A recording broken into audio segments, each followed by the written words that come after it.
Welcome to Mind Over Media. I'm Tasha, and today we're wading into a stat that keeps bombarding your feed. Autism is exploding. Now it's 1 in 31 kids. If that number makes you anxious or sceptical, good. Let's pick it up, turn it over, and see what it actually means. Here's what the headlines look like at first glance.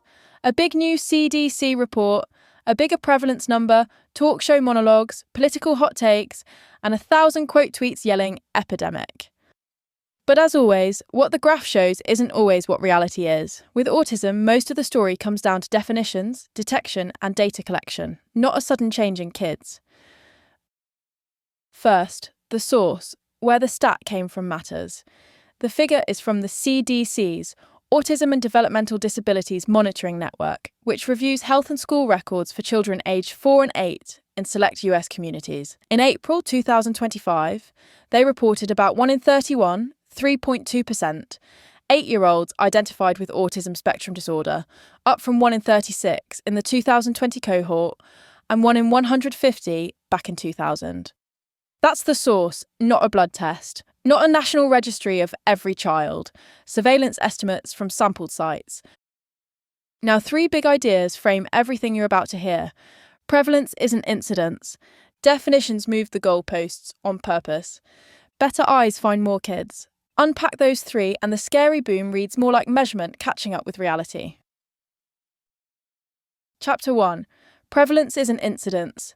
Imagine a town where you finally turn on the streetlights. You find more potholes, but the road didn't suddenly break. Prevalence is the share of kids identified with ASD at a point in time. Incidence would be brand new cases arising. A DDM tracks prevalence via records review. When schools, paediatricians and parents are looking harder and earlier, prevalence climbs, often without any change in underlying biology.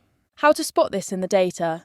Identification is happening earlier in many places, though not evenly, and more consistently, especially where screening is routine. Prevalence is higher, where there's better access to evaluation and services. That's a visibility story as much as anything else. If autism biology had suddenly spiked, you'd expect synchronized jumps across regions, regardless of services. We don't see that. We see detection gradients.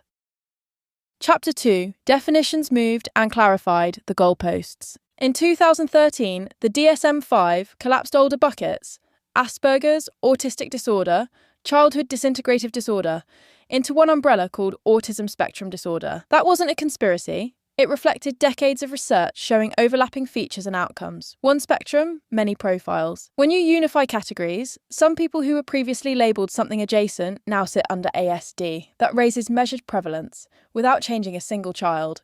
There's also diagnostic substitution. As awareness grows, a child who might have been coded developmental delay or intellectual disability a generation ago may now be correctly identified as autistic. The research literature documents this shift in administrative data. Translation: the labels shuffled, the kids didn't. Chapter 3. Better eyes find more kids. Universal screening at 18 and 24 months. Teacher trainings, parent awareness, and community programs all boost detection. When you train the observers, the system sees what was always there. The median age of diagnosis is slowly edging earlier in some datasets. Even as many still wait too long, especially girls and historically underserved groups. Earlier and broader identification equals higher prevalence. Let's layer those 3 ideas back onto the headline. 1 in 31. Prevalence does not equal sudden surge in births of autistic kids. It's the share found under current systems. Definition shifts pulled neighbouring diagnoses under the ASD umbrella. Detection capacity rose. Access expanded unevenly, so counts climbed. Put together, the curve looks less like a mysterious biological wave and more like measurement finally seeing the spectrum. Okay, but what is autism in the data? Important, autism is behaviourally diagnosed. No single lab test. Clinicians look for patterns in social communication differences and restricted repetitive behaviours, with support impact levels. That means context matters. The same child in a resource-rich district might be identified at 3. Somewhere else, not until 10. Or ever. Your system shapes your statistics. Isn't something causing the rise? 2 common claims cross our desks. Vaccines and Tylenol/Paracetamol in pregnancy. The evidence does not support a causal link between routine vaccines and autism. Multiple large studies and reviews agree. As for paracetamol in pregnancy, recent global statements from health agencies say the evidence for an autism link is inconsistent and not causal. Always talk to your clinician, but the scientific consensus doesn't back those headlines. Why our brains jump to epidemic? Because the ingredients are emotionally engineered, again, not on purpose, but by how numbers are communicated. A big new ratio, 1 in 31. A steep historical graph, 1 in 150, 1 in 36, 1 in 31. Human stories of late diagnoses and urgent needs. Hot take incentives on social media. That cocktail shouts, surge, even when the better read is expanded recognition plus category changes. A quick mental experiment. If biology suddenly shifted in the 2000s, we'd expect uniform jumps across geography and demographics, parallel trends in related neurodevelopmental conditions, biomarker trails moving in sync. Instead, we see site-to-site variation tracking services and screening, category substitution in education records, earlier identification where outreach improved. That's systems, not species. So, what the number is good for? Planning services, therapy, classroom supports, adult transition. Equity work, closing gaps for groups identified later or not at all. Research, bigger cohorts equals better science. Policy reality check, needs are higher and lifelong, which means funding should match these needs. What it's not good for, culture war dunking or fear baiting parents. Lightning round, common questions. Does higher prevalence mean everyone's on the spectrum now? No. It means our net is better at catching a spectrum that always existed. So are we overdiagnosing? Some kids will be borderline. That's true in any behavioural diagnosis, but the dominant pattern fits under recognition becoming recognition, especially for girls and non-white children. What about adults suddenly getting diagnosed? That's the visibility story reaching grown-ups. More clinicians trained to see adult presentations, especially in women. The spectrum didn't appear, the lens did.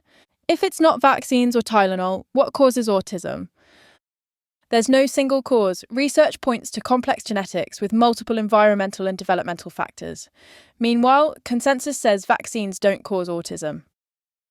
A pocket checklist for future autism headlines. Ask who's counting and where. A DDM cites not equal the entire nation. Check the definition year. DSM-4 versus DSM-5 comparisons need footnotes. Look for service gradients. Higher detection where support exists. Beware cause claims. Scan for consensus statements from CDC/WHO and large meta-analyses. If you take one thing away today, bigger numbers don't always mean a new disease. Sometimes they mean a better flashlight. With autism, the arc from 1 in 150 to 1 in 31 is the story of definitions maturing, systems waking up, and more people finally getting names and services for what they've always lived with. If today stretched your media muscles, tap follow, share this with your stats are scary friend, and throw prevalence not equal to incidence into your vocab the next time a chart tries to spook you. Next time on Mind Over Media, we will dig deeper into visa, technology, and how the US's new policies can both positively and negatively impact innovation in the country. See you then. Bye-bye.